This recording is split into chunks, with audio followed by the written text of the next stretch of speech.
पर प्रधानमंत्री मोदी काशी आ रहे हैं। यहां पर वो नई वंदे भारत ट्रेनों की सौगात देंगे। इसके बाद आपको बताएंगे बिहार चुनाव में सीएम योगी की काफी ज्यादा डिमांड बढ़ गई है। योगी की जनसभाओं में काफी भारी जनसैलाबी उमड़ रहा है। और फिर बात होगी बिहार में आज पहले फेज की वोटिंग हो गई है और इसके साथ ही प्रचार का दूसरा चरण भी शुरू हो गया है, जिस पर वार पलटवार भी जारी है। साथ ही आपको बताएंगे बिहार में मायावती ने भी आज से प्रचार शुरू कर दिया है। दिल्ली से बाबा बागेश्वर की पदयात्रा शुरू होगी, जो कि 10 दिन बाद मथुरा में जाकर संपन्न होगी।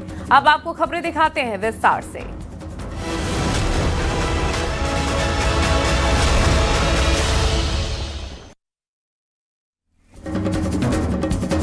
प्रधानमंत्री नरेंद्र मोदी 52वीं बार कल अपने संसदीय क्षेत्र वाराणसी पहुंचने वाले हैं। इस बार पीएम मोदी 16 घंटे तक काशी में रहेंगे और वाराणसी से एक और वंदे भारत एक्सप्रेस को हरी झंडी दिखाएंगे। इसके साथ ही पीएम मोदी के 2 दिन में कई कार्यक्रम भी हैं। प्रबुद्ध वर्ग के साथ संवाद के अलावा स्टेशन पर स्कूली बच्चों से भी बातचीत कर सकते हैं पीएम मोदी। देखिए पीएम मोदी के दौरे को लेकर ये खास रिपोर्ट।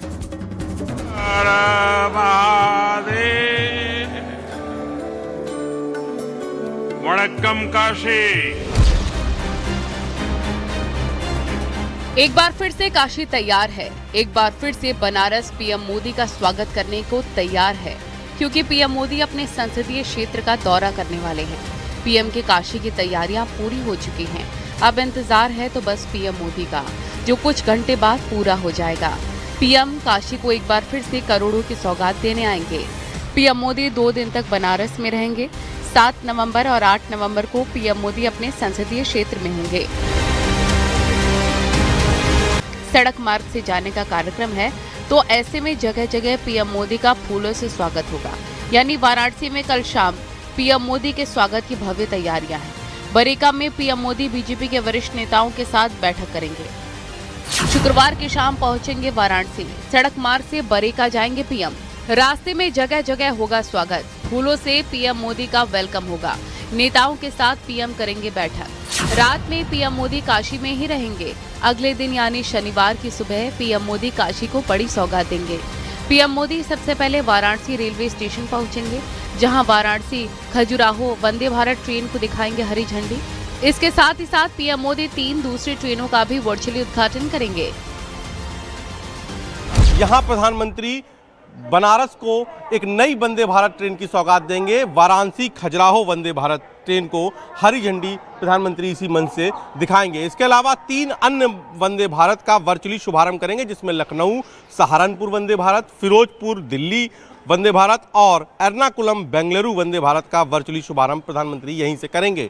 इसके अलावा यहाँ पर प्रधानमंत्री करीब 200 से 250 लोगों के साथ संवाद करेंगे। इसमें जो लोग आएंगे वो सभी प्रबुद्ध वर्ग होंगे, यानी कि engineers, doctor, CA, professors, teachers, ये तमाम सारे जो प्रबुद्ध वर्ग के लोग हैं वो होंगे। स्टेशन के दोनों ओर लोग मौजूद होंगे। यहाँ पर भी लोग मौजूद होंगे, उस तरफ भी मौजूद होंगे, प्लेटफॉर्म नंबर 1 और 2 की तरफ।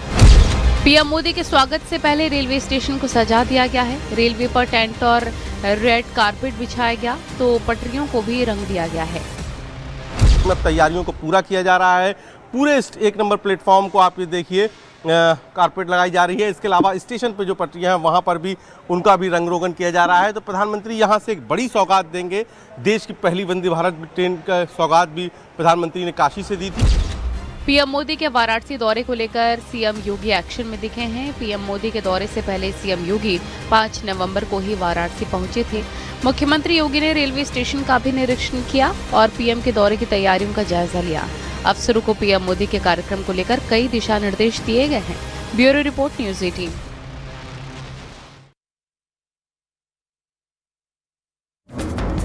बिहार चुनाव में सीएम योगी जहां जहां प्रचार करने पहुंच रहे हैं, वहां पर भारी जनसैलाब उमड़ रहा है। योगी की रैली में बुलडोजर से उन पर फूलों की बारिश हो रही है और सीएम योगी को देखने के लिए लोग ऊंचे ऊंचे पेड़ों पर चढ़ गए हैं। बुलडोजर बाबा के नाम से मशहूर मुख्यमंत्री योगी आदित्यनाथ की रैली में भारी भीड़ पहुंच रही है, जिसके चलते एनडीए के तमाम प्रत्याशी योगी की रैली की डिमांड कर रहे हैं। आपको रिपोर्ट में दिखाते हैं।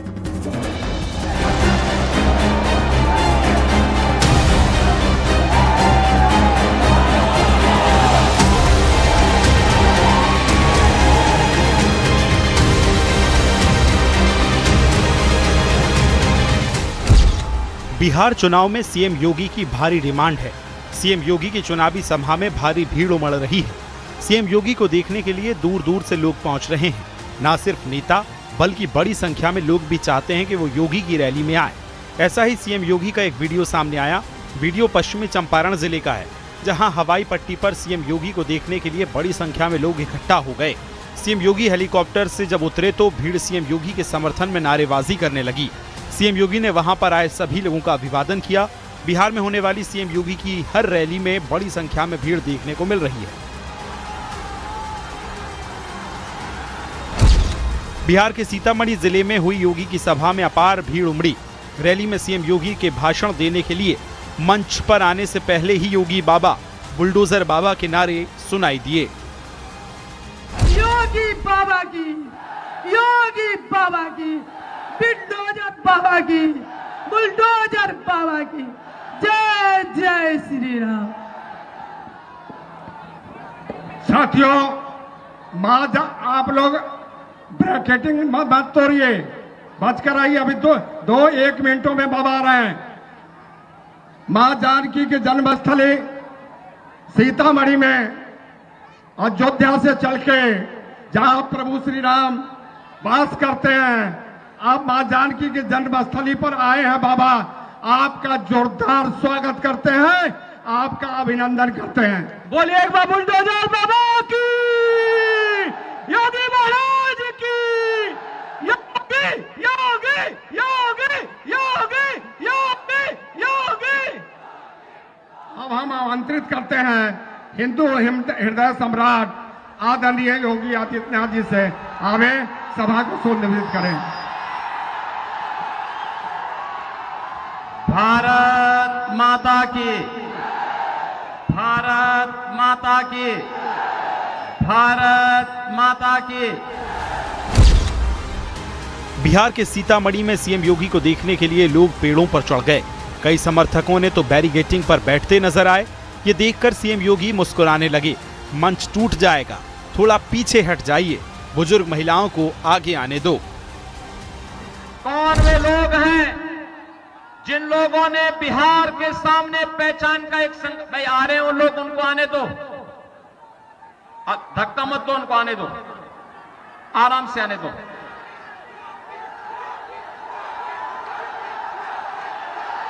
बुजुर्ग महिलाएं हैं, उनको आने दे सकते हैं, कोई दिक्कत नहीं, आराम से उनको आने दो, छेड़ो मत। बिहार विधानसभा चुनाव में सीएम योगी की भारी डिमांड रही। एनडीए के उम्मीदवार अपने अपने इलाकों में सीएम योगी का रोड शो कराना चाहते हैं।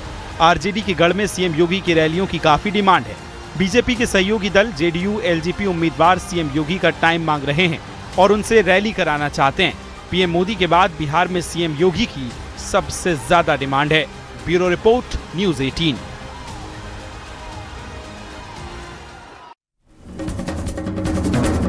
बिहार में जहां आज पहले चरण की वोटिंग हुई तो वहीं दूसरे चरण के प्रचार के लिए भी तमाम दिग्गज जुटे हुए हैं। बिहार के रण में सीएम योगी ताबड़तोड़ सभाएं कर रहे हैं। मुख्यमंत्री योगी ने कांग्रेस और आरजेडी पर निशाना साधा। सीएम योगी ने कहा कि बिहार में दोबारा एनडीए की सरकार बनेगी और जो खानदानी माफिया हैं उनकी हालत खराब होगी।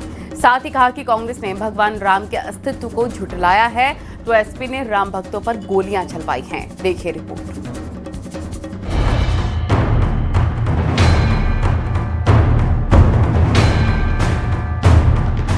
बिहार में विधानसभा चुनाव को लेकर सियासी पारा हाई है। पहले फेज की वोटिंग के साथ ही कई दिग्गजों की किस्मत ईवीएम में कैद हो गई है। वहीं बिहार के रण में दूसरे चरण के प्रचार के लिए सीएम योगी ताबड़तोड़ जनसभाएं कर रहे हैं और कांग्रेस आरजेडी के साथ एसपी पर भी हमलावर हैं। बिहार के सामने पहचान का संकट खड़ा करने वाली आरजेडी और कांग्रेस आज फिर से बिहार के अंदर अपने ठगी का माया जाल फैलाने का प्रयास कर रही है। माफिया पर निशाना साधते हुए सीएम योगी ने कहा, बिहार में दोबारा एनडीए की सरकार बनेगी और जो खानदानी माफिया हैं, उनकी हालत खराब होगी। खानदानी माफिया हैं, इनको तो पक्का तय है कि अब इनकी हालत पतली होने वाली है जब एनडीए की सरकार फिर से बिहार के अंदर बनेगी तो। योगी महाराज की, पश्चिम चंपारण में जनसभा के दौरान सीएम योगी ने कांग्रेस एसपी पर हमला बोला। उन्होंने कहा कि कांग्रेस ने भगवान राम के अस्तित्व को झुठलाया तो समाजवादी पार्टी ने राम भक्तों पर गोलियां चलवाई।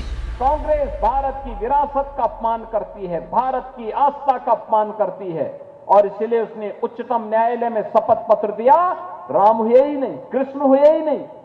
कैसी मूर्खतापूर्ण बातें ये लोग करते हैं। आरजेडी ने राम मंदिर के रथ को रोक दिया था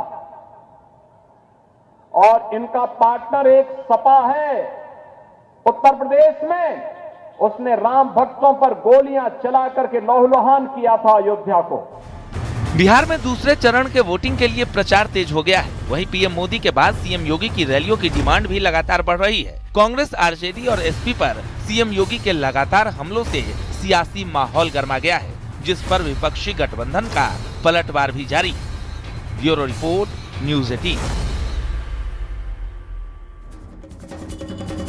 और बिहार में महागठबंधन के लिए अखिलेश अब 9 नवंबर तक प्रचार कर रहे हैं। पहले उन्होंने 5 नवंबर तक का समय दिया था और एसपी का दावा है कि अखिलेश की रैली में भीड़ के चलते ऐसा बदलाव किया गया। वहीं बिहार में प्रचार से लौटे मंत्री ठाकुर रघुराज सिंह ने कहा कि बिहार में अखिलेश की सभा में जो भीड़ दिख रही है वो यूपी से जुटाई जा रही है। एसपी ने भी बीजेपी के आरोपों पर पलटवार किया है। आपको रिपोर्ट में दिखाते हैं।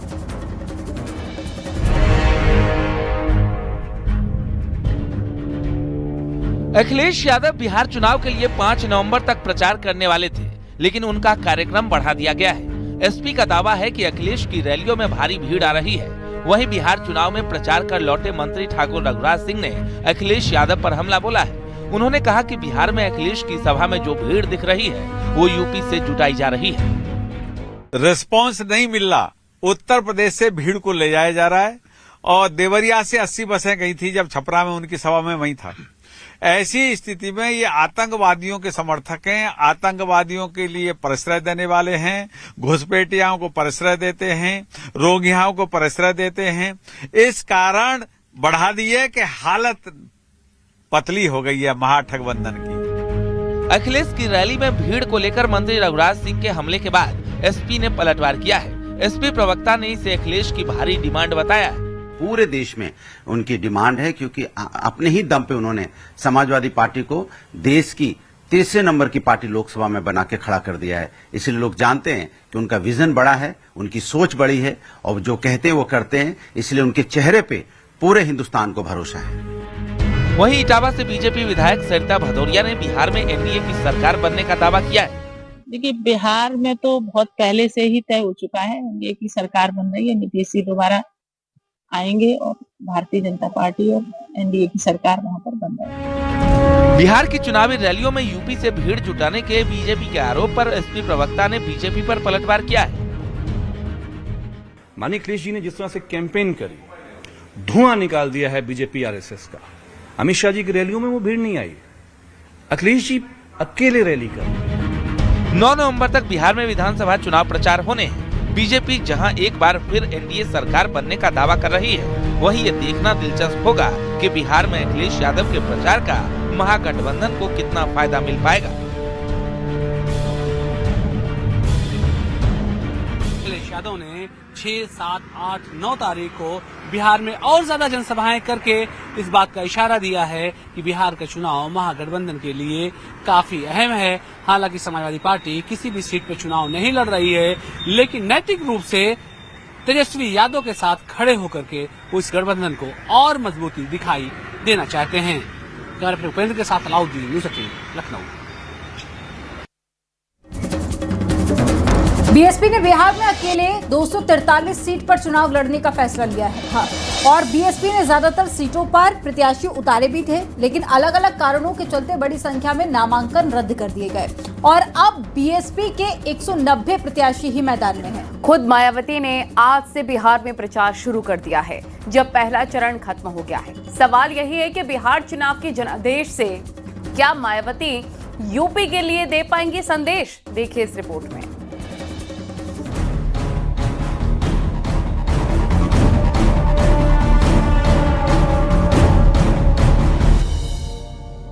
बिहार विधानसभा चुनाव में अकेले ही मैदान में उतरी बीएसपी सुप्रीमो मायावती ने भी बिहार में प्रचार की शुरुआत कर दी है। कैमूर के भभुआ में उनकी चुनावी जनसभा हुई। बीएसपी ने बिहार में सभी 243 सीटों पर लड़ने का फैसला किया था, लेकिन 190 सीट पर ही प्रत्याशी उतार पाई। मायावती की रैली के जरिए वो नैरेटिव साधने की कोशिश करेंगी और बहुजन समाज पार्टी की निगाहें उत्तर प्रदेश से सटी हुई बिहार की 3 दर्जन सीटों पर हैं। उन्हें लगता है कि उनका जो डीएमपी फार्मूला है, यानी दलित, मुस्लिम और पिछड़ा, इस फार्मूले के जरिए वो कुछ वहां पर कारगर कर सकेंगे। और 2005-2020 में भी जिस तरीके से बसपा को कुछ सीटों पर कामयाबी मिली थी, उनको लगता है कि एक बार की फिर से बसपा वहां पर खाता खोलने में कामयाब हो सकेगी। साल 2020 के विधानसभा चुनाव में बीएसपी महालोकतांत्रिक सेक्युलर मोर्चा में शामिल होकर 80 सीट पर चुनाव लड़ी थी। बीएसपी ने एक सीट पर जीत दर्ज की थी और बिहार में 6 लाख से ज्यादा वोट भी हासिल किए थे। लेकिन पिछले लोकसभा चुनाव में बीएसपी का यूपी, बिहार समेत कई राज्यों में खाता तक नहीं खुल सका। इस पर एसपी ने तंज कसा है। देखिए, उनका जनता से गठबंधन टूट गया है, जनता ने उनको नकार दिया है। अब कोई उनका गठबंधन काम नहीं आएगा, क्योंकि जनता से जब गठबंधन टूट जाता है तो फिर पार्टी या नेता अकेला रह जाता है। उसके पास मुझे नहीं लगता है कि जनता के लिए कुछ देने को बचा है। यूपी में मंत्री रघुराज सिंह ने पलटवार कर कहा कि जो लोग मायावती की रैली पर सवाल उठा रहे हैं, उनकी पार्टी से तो बीएसपी बड़ी पार्टी है। इनको वोट दिलवा दें तो मायावती बढ़िया हैं। हमने तो उनसे कोई कहा नहीं। चुनाव लड़ना सबका अधिकार है, अपनी अपनी पार्टी का सब चुनाव लड़ रहे हैं और लड़ना चाहिए। इसमें क्या बात है? बी टीम कहेंगे बीजेपी के, अरे भाई वो राष्ट्रीय अध्यक्ष है अपनी पार्टी के, बहुजन समाज की बहुत बड़ी नेता है। इन लोगों का तो खत्म हो गया, उनका दल तो जिंदा भी है। कई चुनाव में लगातार बुरी तरह हारने वाली बीएसपी के लिए करो या मरो जैसे हालात हैं। ऐसे में 2027 विधानसभा चुनाव से पहले बीएसपी हर हाल में अपना प्रदर्शन सुधारना चाहती है। जब 2027 में उत्तर प्रदेश में विधानसभा चुनाव भी होने वाले हैं, अगर बिहार का चुनाव मनमाफिक नहीं रहता है तो ऐसे में बहुजन समाज पार्टी के सामने कई सारी राजनीतिक चुनौतियां खड़ी हो जाएंगी। कैमरा पर्सन उपेंद्र के साथ अलाउद्दीन, न्यूज़ 18, लखनऊ।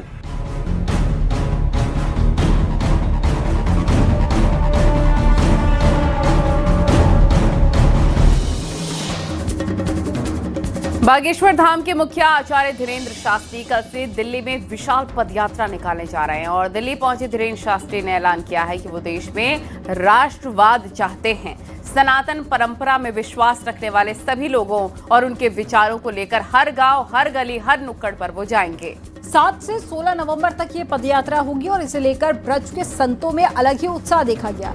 यात्रा को लेकर धर्म रक्षा संघ ने एक बैठक की, जिसमें सनातन हिंदू एकता पदयात्रा को सफल बनाने पर चर्चा की गई। आपको रिपोर्ट में दिखाते हैं।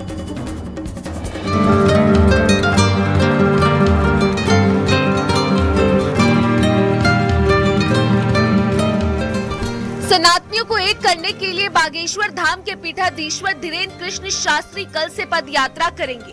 सनातन जोड़ो पदयात्रा शुक्रवार से दिल्ली के छतरपुर मंदिर से शुरू होगी, जो 16 नवंबर को वृंदावन पहुंचेगी। यात्रा की शुरुआत से पहले धीरेन्द्र शास्त्री ने प्रेस कॉन्फ्रेंस कर इसकी जानकारी दी। 150 किलोमीटर की हिंदू एकता पदयात्रा, ये पदयात्रा सनातन धर्म की विचारक यात्रा है। इस देश को कास्टवाद में खोखला किया है। हम इस देश में राष्ट्रवाद चाहते। हम तलवारों की लड़ाई पर भरोसा नहीं करते, विचारों की लड़ाई पर भरोसा करते हैं। बाबा बागेश्वर ने सभी सनातनियों से यात्रा में शांति पूर्वक शामिल होने की अपील की है। इस पदयात्रा में हम आपको निवेदन करना चाहें कि कोई भी पदयात्री अस्त्र शस्त्र लेकर न आए। इस पदयात्रा में माताओं की सुरक्षा विशेष रूप से हो। इस पदयात्रा में रहने की, भोजन की व्यवस्था बहुत व्यापक रूप से की जा रही है। जितनी सामर्थ्यता है हमारी इन 10 दिनों में 9 रातें रुकेंगे, 10 दिनों तक चलेंगे। धीरेन्द्र शास्त्री की यात्रा को लेकर ब्रज के संतों में अलग ही उत्साह है। यात्रा को लेकर धर्म रक्षा संघ ने एक बैठक की, जिसमें सनातन हिंदू एकता पद यात्रा को सफल बनाने पर चर्चा हुई।